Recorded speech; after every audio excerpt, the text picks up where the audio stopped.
નમસ્કાર મિત્રો, ગુજરાત પોલીસ ભરતી બોર્ડ દ્વારા પોલીસ સબ ઇન્સ્પેક્ટર, બિન હથિયારધારી અને લોકરક્ષક દળ LRDની લિખિત પરીક્ષા આગામી ટૂંક સમયમાં લેવાશે. આ પરીક્ષામાં ભારતના બંધારણ ઉપર સારા એવા માર્ક્સનું ભારણ અથવા તો વેઇટેજ આપવામાં આવેલું છે. તેથી પરીક્ષાના ઉમેદવારોને જાણકારી, માહિતી અને માર્ગદર્શન મળી રહે તે હેતુસર ભારતના બંધારણ ઉપર વિડીયો બનાવવાનું આયોજન કરેલ છે અને આ સંદર્ભમાં અગાઉ કુલ 15 વિડીયો ભારતના બંધારણ ઉપર બનાવી યુટ્યુબ પર અપલોડ કરેલ છે. અપેક્ષા રાખવામાં આવે છે કે ઉમેદવારોને તે ખૂબ ઉપયોગી થશે. મિત્રો, આજે આપણે ભારતના બંધારણના ભાગ 5ના અનુચ્છેદ 59થી 62ની જોગવાઈઓની ચર્ચા કરીશું. મિત્રો, ભારતના બંધારણના ભાગ 5ના અનુચ્છેદ 59ની વાત કરીએ તો તે રાષ્ટ્રપતિના હોદ્દા માટેની જે શરતો છે તેની જોગવાઈ દર્શાવે છે.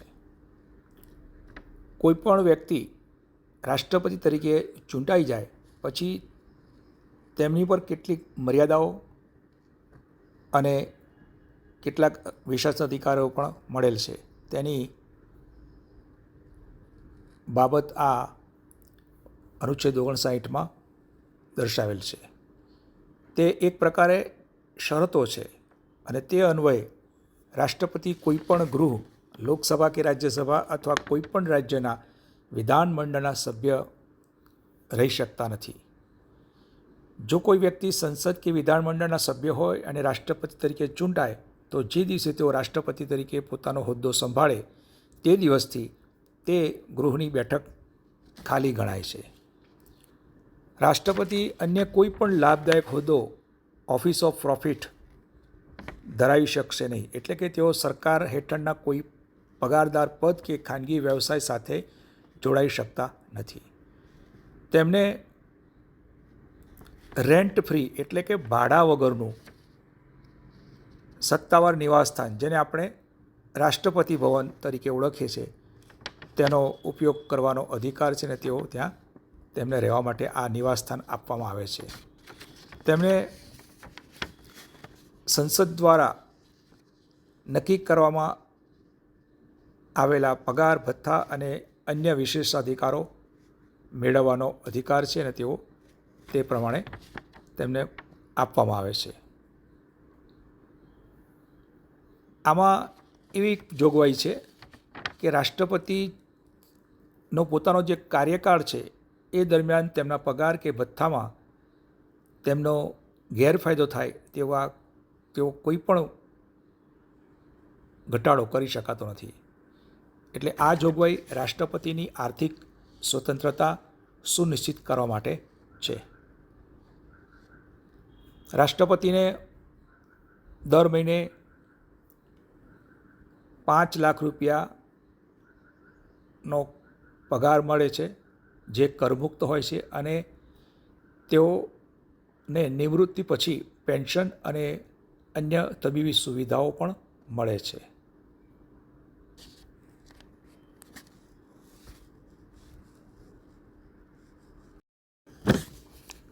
ભારતના બંધારણના અનુચ્છેદ 60 અન્વયે રાષ્ટ્રપતિને તેમના પદ માટે શપથ અથવા પ્રતિજ્ઞા લેવાની રહે છે અને રાષ્ટ્રપતિ તરીકેનો તેઓ કાર્યભાર સંભાળે તે પહેલાં આ શપથ લેવા બંધારણીય રીતે ફરજિયાત છે. રાષ્ટ્રપતિને તેમના હોદ્દાના શપથ ભારતના સર્વોચ્ચ ન્યાયાધીશ, chief justice of India CJI લેવડાવે છે. જો સર્વોચ્ચ ન્યાયાધીશ ઉપસ્થિત ના હોય, ગેરહાજર હોય તો સુપ્રીમ કોર્ટના જે ન્યાયાધીશ તે સમયે સૌથી વરિષ્ઠ એટલે કે સિનિયર મોસ્ટ જજ હોય તેઓ શપથ લેવડાવશે. રાષ્ટ્રપતિના શપથ અન્ય પદાધિકારીઓ કરતાં થોડા અલગ અને વિશેષ હોય છે.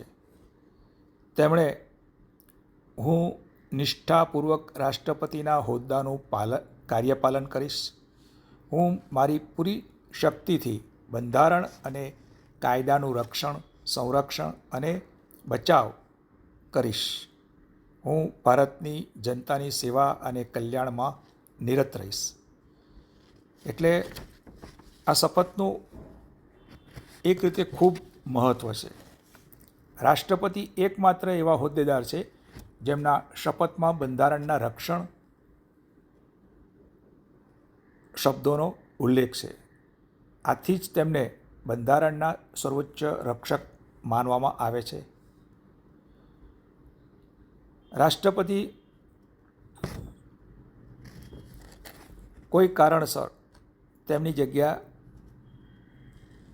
ખાલી પડે, એટલે કે રાષ્ટ્રપતિ લાંબી માંદગી ઉપર હોય કે લાંબા વિદેશ પ્રવાસે જાય, માંદગીના કારણસર સારવાર અર્થે વિદેશ જાય અને એ વખતે અન્ય કોઈ વ્યક્તિને કાર્યકારી રાષ્ટ્રપતિ તરીકે, ચાહે ઉપરાષ્ટ્રપતિ હોય કે પછી ચીફ જસ્ટિસ ઓફ ઇન્ડિયા, તેમને કાર્યકારી રાષ્ટ્રપતિ તરીકેનું કામગીરી સંભાળવાનું થાય ત્યારે પણ આ અનુચ્છેદ 60 મુજબ તેમણે શપથ લેવા પડે છે.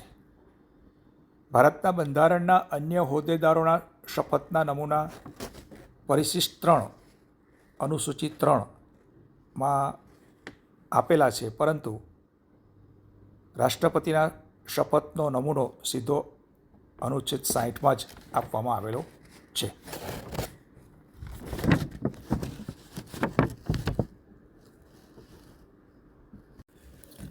ભારતના બંધારણનો અનુચ્છેદ 61 અત્યંત મહત્ત્વનો છે, કારણ કે તે રાષ્ટ્રપતિને તેમના હોદ્દા પરથી દૂર કરવાની પ્રક્રિયા એટલે કે મહાભિયોગ ઇમ્પીચમેન્ટ વિશેની જોગવાઈ અને કાર્યવાહીની ચર્ચા કરે છે. ભારતમાં રાષ્ટ્રપતિને દૂર કરવા એ કોઈ સામાન્ય વહીવટી પ્રક્રિયા નથી, પરંતુ એક જટિલ કાયદાકીય પ્રક્રિયા છે.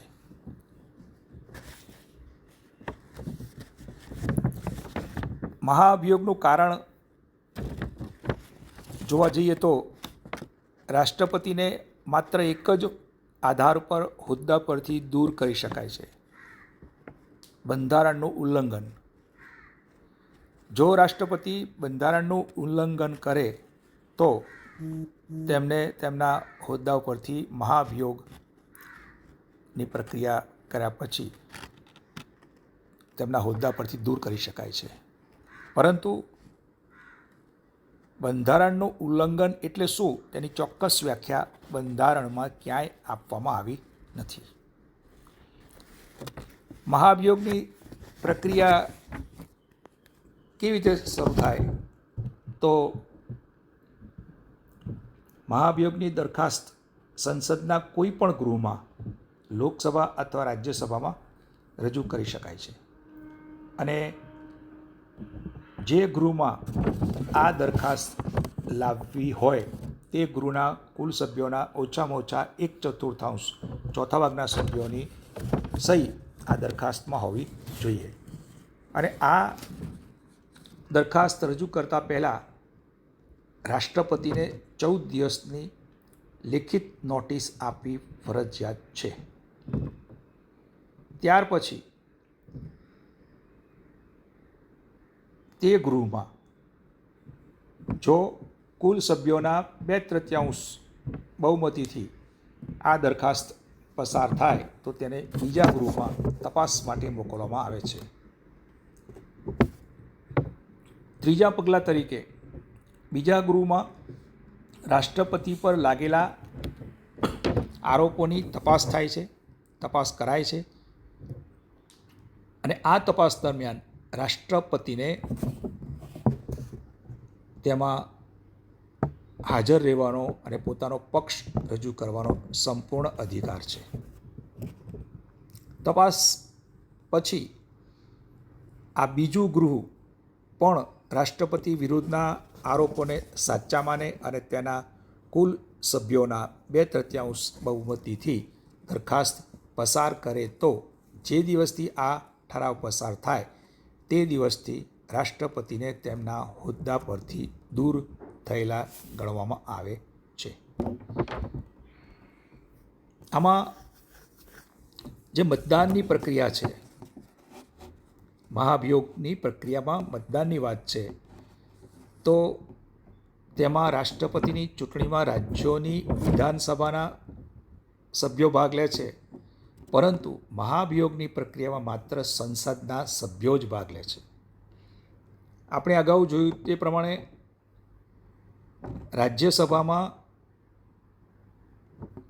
જે રાષ્ટ્રપતિ દ્વારા નિમણૂક પામેલા સભ્યો 12 સભ્યો હોય છે, તેઓ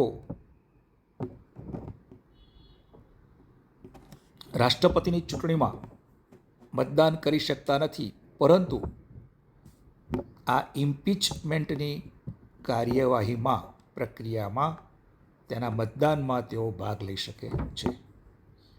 ઐતિહાસિક તથ્ય જોઈએ તો ભારતના ઇતિહાસમાં અત્યાર સુધી એક પણ રાષ્ટ્રપતિ વિરુદ્ધ મહાભિયોગની પ્રક્રિયા કરવામાં આવી નથી.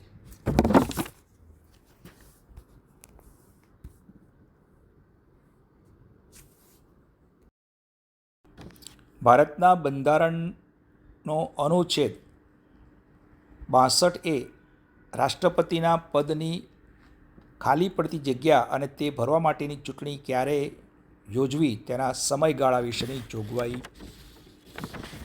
રજૂ કરે છે, અને તે અન્વયે તે સુનિશ્ચિત કરે છે કે દેશના સર્વોચ્ચ પદમાં ક્યારેય લાંબો સમય સુધી શૂન્યાવકાશ ન સર્જાય. રાષ્ટ્રપતિનો 5 વર્ષનો કાર્યકાળ પૂરો થવાનો હોય ત્યારે તેમની મુદત પૂરી થાય તે પહેલાં જ નવા રાષ્ટ્રપતિની ચૂંટણી પ્રક્રિયા પૂર્ણ કરી લેવી અનિવાર્ય છે, જરૂરી છે. અને નવા રાષ્ટ્રપતિ જૂના રાષ્ટ્રપતિના છેલ્લા દિવસે અથવા તેના બીજા દિવસે તરત જ હોદ્દો સંભાળી શકે તે આ જોગવાઈનો હેતુ છે. આકસ્મિક કારણોસર એટલે કે રાષ્ટ્રપતિનું મૃત્યુ થાય અથવા તો અવસાન થાય, તેઓ રાજીનામું આપે, તેમને અનુચ્છેદ 61માં દર્શાવેલ મહાભિયોગ દ્વારા તેમના પદ પરથી હટાવવામાં આવે, અથવા અન્ય કોઈ કારણસર પદ ખાલી થાય તો આ આકસ્મિક સંજોગોમાં પદ ખાલી થયાની તારીખથી 6 મહિનાની અંદર ચૂંટણી યોજવી ફરજિયાત છે. આ રીતે આકસ્મિક રીતે ખાલી પડેલા પદ માટે કોઈ વ્યક્તિ નવા રાષ્ટ્રપતિ તરીકે ચૂંટાય છે ત્યારે તે બાકી રહેલા સમય માટે નહીં, પરંતુ નવેસરથી પૂરેપૂરા 5 વર્ષના કાર્યકાળ માટે ચૂંટાય છે.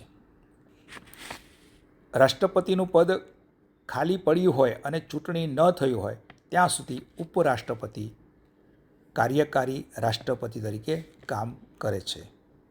જો ઉપરાષ્ટ્રપતિ પણ ન હોય તો ભારતના સર્વોચ્ચ ન્યાયાધીશ આ પદ સંભાળે છે.